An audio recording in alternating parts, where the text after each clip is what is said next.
And so this little guy is the Insta360 Go, and this is a fun, small, tiny camera that is like nothing else that I have in my arsenal right now just because of its size. So let's talk about what this can do, because I've been using it over the last 2 months or so, and I've been taking it on vacations and really just trying to capture experiences with it, and it's been pretty fun to use so far. So the camera itself is in a shell that is kind of water resistant, so you can dunk this in water for up to like 10 seconds if you want to, but after that, you're kind of taking a chance. But I think this will be just fine if you're using it out in a light rain or in some snow that I was using in this footage. And so I was out walking around with this exposed to the snow, getting wet for around 2 hours or so, and it still worked just fine. And then when you look at the back of it, you will find two things. So you will find a button that will allow you to initiate the recording or taking a photo with it. And then above that, you will find a magnetic connector that allows you to use this with certain accessories that come inside of the box with it, but also with the included charging case. So once you place this in a case, it will just snap in place with the magnets.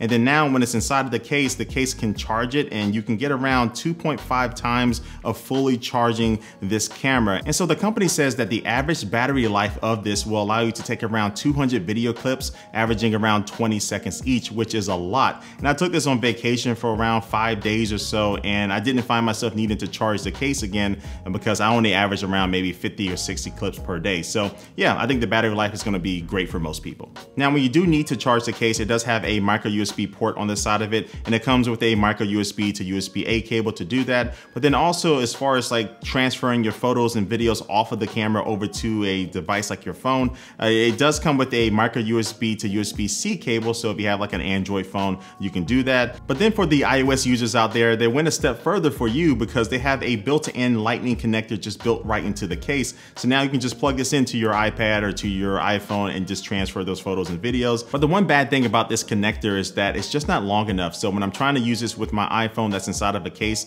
no matter if that case is thin or thick, I just found that I wasn't able to insert it all the way, so it just wouldn't work. So I had to peel the bottom of the case off and then plug it in. And something else to know is that when you are using the lightning connector or the included USB-C cable and you have this plugged into your phone, it's not going to be charging the case at all. All right, so now let me show you how you actually use this little camera. So first, I have to give props to Insta360 because inside of the box with this, they include multiple different accessories that will allow you to use the magnetic connection to mount this in many different ways. So first, I'm gonna show you my favorite way that I like to use, and that is the included magnetic pendant, which just goes around your neck like so.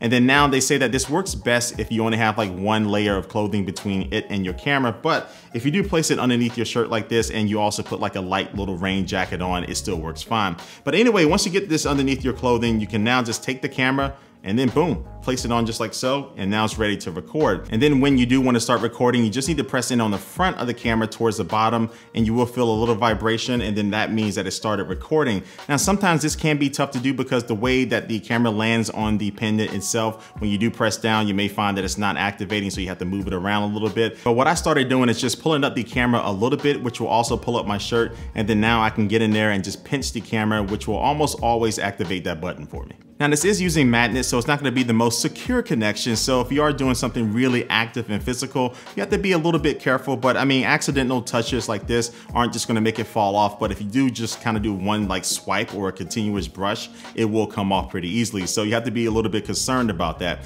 But that brings me to my second favorite way to really connect this to myself, and that is with this little clip that comes inside of the box. So this clip allows you to get a really nice tight pinch on something like your collar, or maybe your bottom of your shirt, or maybe like a headband or something. So this will be a lot harder for it to come off. And then the next accessory is called the stand, and this allows you to place the camera inside of it, and it does have some threading at the bottom, so you could mount this to a tripod, or you can also mount this to this base that comes with this, and this base has a little sticky pad underneath it, so you can attach this to like the top of a car, and then you can move it around to get a nice little angle and then start recording that way. And if you are wondering if you have to get out every single time to start the recording, you don't, because you can make a secure Bluetooth connection with the camera and your phone via the Insta360 Go app, and that will allow you to activate the recording via the app. But one thing this app is missing is a live preview mode, so you can kind of see what your shot is going to look like, because it's nothing worse than setting up your shot and then going back and watching the footage and seeing a smudge on your camera or the angle not just right. So if they add that in a future software update, if that's possible,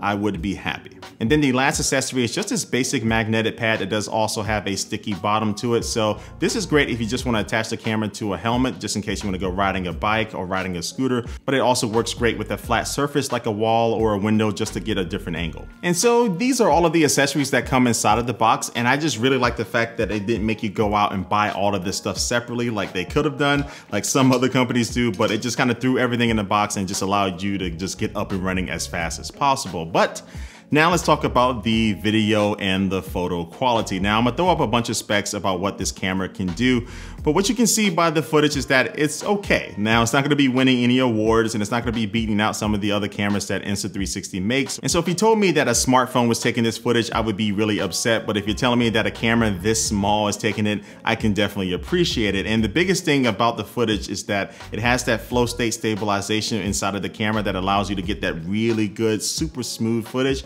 So no matter what you're doing, running, jumping, and you're riding over, bumps in the road on your scooter, this will keep that footage nice and steady for you, which works out great and works out wonders for the overall video quality.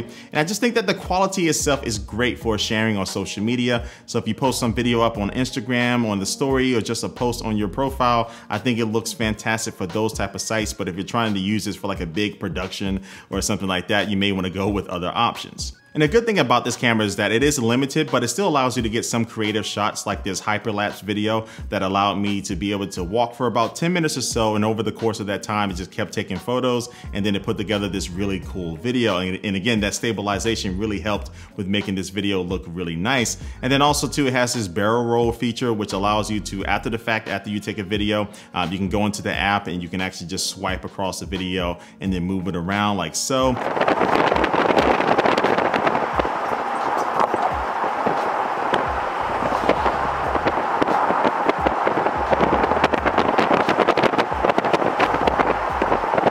Oh, and here's a quick look at some of the photos that I took with this camera. Now, I didn't take that many photos with it just because I was really focused on video, and the photos look okay. But for me, I would rather just take my phone out and take a photo. But for the video side of it, my phone can't do what this camera can do. So that's why I really just focus on the video. And for the photos and videos that you take, you can go in and adjust the aspect ratio of them after the fact, because this camera does have a 180 degrees field of view. So you have plenty of space to work with. So you can change the aspect ratio between 16:9, 9:16, and 1:1. And so look, the reality is that I don't have any other cameras in this particular type of size or format, so I can't really compare the video and photo quality to anything else, but I will say that it did meet my expectations. And as long as you can really just expect what you're getting with this camera before you go buy it, I think most people will be, again, satisfied with it. And this is especially true if you're trying to use this indoors, because I didn't like any of the footage that I got indoors because of the noise, but it's really meant for you to walk outside with this camera on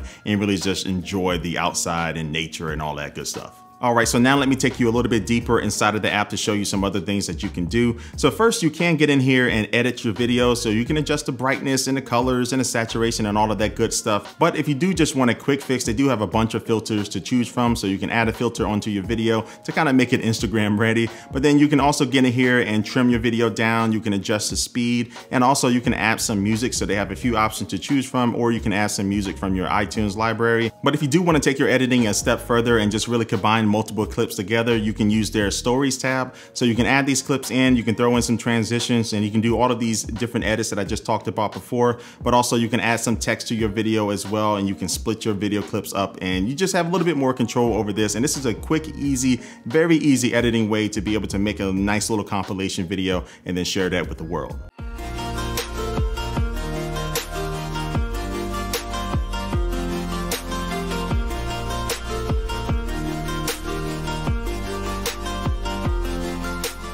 But if you don't want to do all of this, but you still want your videos and your photos to still have a little bit of a pop to them, they do have this new Color Plus option, which will allow you to kind of boost up the HDR and also just the colors to come out a little bit more. And you can choose to add this on when you are ready to export your content from the app. So you don't have to do this, but I find that I like the videos and the photos the way they look with this option on. And then also you can adjust some of the settings for the camera, including the action button. So you can set it up to do certain actions when you single, double, or triple press it. So I have it set up right now. I think when I I single press it, it starts a standard video. And then when I double press it, it starts a hyperlapse. And then I can make that triple press, you know, to start slow motion video, or I can have it start to take a photo. And then with these different modes, you can adjust the settings. Like for the standard video, I can choose to have it record for 15, 30, or 60 seconds. So yeah, all of these things make for a little tiny camera that's really fun to use. And as I said earlier, it's not gonna have the same type of video quality and features as some of the bigger cameras out there, but it has the advantage of its size, and you can put this on and it's not gonna be something that's gonna get in the way or just really be a little bit intrusive if you have like a big camera on the top of your forehead. If you do have this, I mean, people will see it, but it's not gonna be as obvious. And so really, because it's so small, it's just one of those cameras that I always just throw in my bag just to keep with me, just in case I wanna use it for something. And yeah, I really like it. So if you do want to pick this up for yourself, it runs about $199 for the package that I showed you. But they do have a new package that you can get from Apple that has a couple of different mounting accessories inside of that box, but it does cost more. I think it costs around $230. So anyway, it's a little small camera that can be handy. So if you do want to check it out, I'll leave some links down below for you. But like always, leave your comment down below and let me know what you think about this camera and this video. And be sure to subscribe to me on all my different social media networks. Those links are down below. But I do want to thank you for watching this video, and I will catch you later. Peace.